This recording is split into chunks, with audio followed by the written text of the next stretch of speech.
ৰাজেন গোহাঁয়ে আঞ্চলিক দল কিবা খোলে নে নুখোলে মই নাজানো, কিন্তু এটা কথা ঠিক যে সৰ্বানন্দ সোণোৱাল আৰু হিমন্ত বিশ্ব শৰ্মাই সব পুৰণি বিজেপি মানুহবিলাকক ৰাজনৈতিকভাৱে হত্যা কৰিলে এইটো কথা খাটা।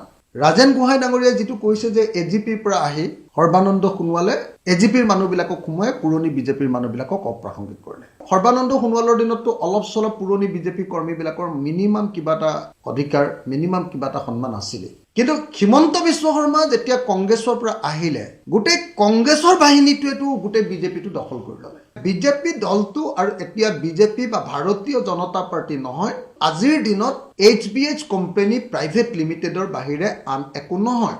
RSSকো কিনি পেলালে আৰু বিজেপিৰ সব মানুহকো অপ্ৰাসংগিক কৰি দিলে আৰু কংগ্ৰেছৰ পৰা অহা গোটেই দুষ্ট মানুহবিলাকে এতিয়া বিজেপিটো পুৰা দখল কৰি পেলালে। এতিয়া কেইজনমান ধন থকা, টকা পইচা থকা একদম দুষ্ট মানুহৰ, দুষ্ট ৰাজনৈতিক সপোন দেখা মানুহৰ গেঙত পৰিণত হ'ল। এই কথাটোকে আচলতে এই মুহূৰ্তত প্ৰতিপন্ন হৈছে। এতিয়া সিদ্ধাৰ্থ ভট্টাচাৰ্যই মানে ভৱিষ্যতে MLA চিটটো পায়নে নাই সেইটোৰ ওপৰত এতিয়া টেনশ্যন হৈ আছে। ৰঞ্জিত দাসে ভৱিষ্যতে MLA চিটটোত প্ৰাৰ্থিত্ব পায়নে নাই সেইটোক লৈ টেনশ্যন হৈ আছে। ৰাজেন গোহাঁইকটো লাট মাৰি উলিয়াই দিলে একেবাৰে। ৰঞ্জিত দত্তক মন্ত্ৰী হ'ব লাগিছিলে, ৰঞ্জিত দত্তক হেৰিয়ালে পঠিয়াই দি খতম কৰি পেলালে। আগৰ সভাপতি সৰ্বানন্দ সোণোৱালকটো লাট মাৰি দিল্লীলৈ খেদি দিলে। পূৰ্বৰ যিমান সভাপতি আছিলে প্ৰত্যেকজনে লাট খাইছে। হিমন্ত বিশ্ব শৰ্মাৰ এই লাট খাই খাই ইয়াৰ পৰা পলাই যাবলগীয়া হৈছে। তেওঁলোকৰ ৰাজনৈতিক সন্মান নাইকিয়া কৰি পেলাইছে, ৰাজনৈতিকভাৱে তেওঁলোকক হত্যা কৰি পেলাইছে। এইটো হিমন্ত বিশ্ব শৰ্মাৰ বাহিনী বা হিমন্ত বিশ্ব শৰ্মাৰ দাদা ব্ৰিগেডত পৰিণত কৰি বিজেপি দলটোৰ ভিতৰত থকা সকলো গণতান্ত্ৰিক অৱস্থাটো নাইকিয়া কৰি এতিয়া বিজেপিটোক মোটামুটি খতম কৰি পেলালে। কংগ্ৰেছৰ গোটেইকেইটা মানুহে আহি বিজেপিটোক গ্ৰাস কৰি পেলালে। কোম্পানী যেনেকৈ টেক অভাৰ কৰে, বিজেপিটোক হিমন্ত বিশ্ব শৰ্মাই টেক অভাৰ কৰি পেলালে। এইটোৰ নাম হৈ গ'ল এতিয়া HBH company private limited. Rajen গোহাঁয়ে আঞ্চলিক দল কিবা খোলে নে নুখোলে মই নাজানো, কিন্তু এটা কথা ঠিক যে ৰাজেন গোহাঁয়ে কোৱা যে সৰ্বানন্দ সোণোৱাল আৰু হিমন্ত বিশ্ব শৰ্মাই সব পুৰণি বিজেপি মানুহবিলাকক ৰাজনৈতিকভাৱে হত্যা কৰিলে এইটো কথা খাটা। ৰাজেন গোহাঁই ডাঙৰীয়াই যিটো কৈছে যে এজিপিৰ পৰা আহি সৰ্বানন্দ সোণোৱালে এজিপিৰ মানুহবিলাকক সোমাই পুৰণি বিজেপিৰ মানুহবিলাকক অপ্ৰাসংগিক কৰিলে। তথাপিও সৰ্বানন্দ সোণোৱালৰ দিনততো অলপ চলপ পুৰণি বিজেপি কৰ্মীবিলাকৰ মিনিমাম কিবা এটা অধিকাৰ, মিনিমাম কিবা এটা সন্মান আছিলে। কিন্তু হিমন্ত বিশ্ব শৰ্মা যেতিয়া কংগ্ৰেছৰ পৰা আহিলে গোটেই কংগ্ৰেছৰ বাহিনীটোৱেতো গোটেই বিজেপিটো দখল কৰি ল'লে। সেইকাৰণে মই সদায় এতিয়া এটা কথা কৈ থাকোঁ যে বিজেপি দলটো আৰু এতিয়া বিজেপি বা ভাৰতীয় জনতা পাৰ্টি নহয়, এইটো হ'ল আজিৰ দিনত HBH কোম্পানী প্ৰাইভেট লিমিটেডৰ বাহিৰে আন একো নহয়। RSSকো কিনি পেলালে আৰু বিজেপিৰ সব মানুহকো অপ্ৰাসংগিক কৰি দিলে আৰু কংগ্ৰেছৰ পৰা অহা গোটেই দুষ্ট মানুহবিলাকে এতিয়া বিজেপিটো পুৰা দখল কৰি পেলালে। গতিকে এই মুহূৰ্তত এটা কথা খাটাং যে ৰাজেন গোহাঁই কোৱাৰ নিচিনাকৈ হিমন্ত বিশ্ব শৰ্মাই বিজেপিৰ সকলো পুৰণা কৰ্মী, নিষ্ঠাবান কৰ্মীক যে ৰাজনৈতিকভাৱে হত্যা কৰিলে এইটো কথা খাটাং।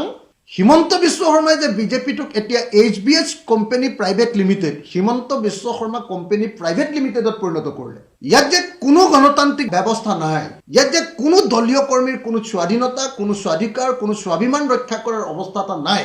এই দলটো যে এতিয়া কেইজনমান ধন থকা, টকা পইচা থকা একদম দুষ্ট মানুহৰ, দুষ্ট ৰাজনৈতিক সপোন দেখা মানুহৰ যে আচলতে সঁচা সঁচিকে এটা গেঙত পৰিণত হ'ল, গেং বুলি যাক কয় ইংৰাজীত, গেঙত পৰিণত হ'ল। এই কথাটোকে আচলতে এই মুহূৰ্তত প্ৰতিপন্ন হৈছে। কিন্তু মই নাজানো তাৰ বিপৰীতে ৰাজেন গোহাঁই ডাঙৰীয়াই তেখেতৰ দলৰ ভিতৰত কিয় বিদ্ৰোহ কৰিব পৰা নাই। ৰাজেন গোহাঁইৰ নিচিনা প্ৰাক্তন গোটেই সভাপতিবিলাকক আপোনালোকে চাওক, যিমানকেইজন প্ৰাক্তন সভাপতি আছিলে চবকেতো অপ্ৰাসংগিক কৰি পেলালে।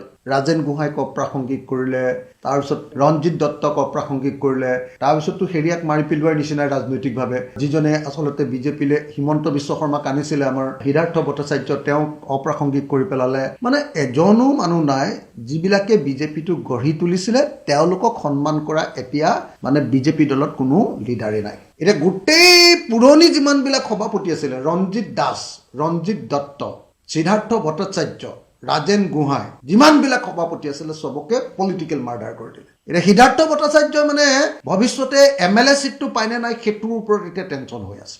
ৰঞ্জিত দাসে ভৱিষ্যতে MLA চিটটোত প্ৰাৰ্থিত্ব পায়নে নাই সেইটোক লৈ টেনশ্যন হৈ আছে। ৰাজেন গোহাঁইকটো লাট মাৰি উলিয়াই দিলে একেবাৰে। ৰঞ্জিত দত্তক মন্ত্ৰী হ'ব লাগিছিলে, ৰঞ্জিত দত্তক হেৰিয়ালে পঠিয়াই দি খতম কৰি পেলালে। আগৰ সভাপতি সৰ্বানন্দ সোণোৱালকটো লাট মাৰি দিল্লীলৈ খেদি দিলে। পূৰ্বৰ যিমান সভাপতি আছিলে প্ৰত্যেকজনে লাট খাইছে। গতিকে হিমন্ত বিশ্ব শৰ্মাৰ এই লাট খাই খাই ইয়াৰ পৰা পলাই যাবলগীয়া হৈছে। তেওঁলোকৰ ৰাজনৈতিক সন্মান নাইকিয়া কৰি পেলাইছে, ৰাজনৈতিকভাৱে তেওঁলোকক হত্যা কৰি পেলাইছে আৰু গোটেই বিজেপি দলটোক এটা Himanta Biswa Sarma company and private limited HBS company private লিমিটেডত পৰিণত কৰিছে। এইটো হিমন্ত বিশ্ব শৰ্মাৰ বাহিনী বা হিমন্ত বিশ্ব শৰ্মাৰ দাদা ব্ৰিগেডত পৰিণত কৰি বিজেপি দলটোৰ ভিতৰত থকা সকলো গণতান্ত্ৰিক অৱস্থাটো নাইকিয়া কৰি এতিয়া বিজেপিটোক মোটামুটি খতম কৰি পেলালে। কংগ্ৰেছৰ গোটেইকেইটা মানুহে আহি বিজেপিটোক গ্ৰাস কৰি পেলালে, টেক অভাৰ কৰা বুলি কয়। কোম্পানী যেনেকৈ টেক অভাৰ কৰে, বিজেপিটোক হিমন্ত বিশ্ব শৰ্মাই টেক অভাৰ কৰি পেলালে। এইটোৰ নাম হৈ গ'ল এতিয়া HBS কোম্পানী প্ৰাইভেট লিমিটেড।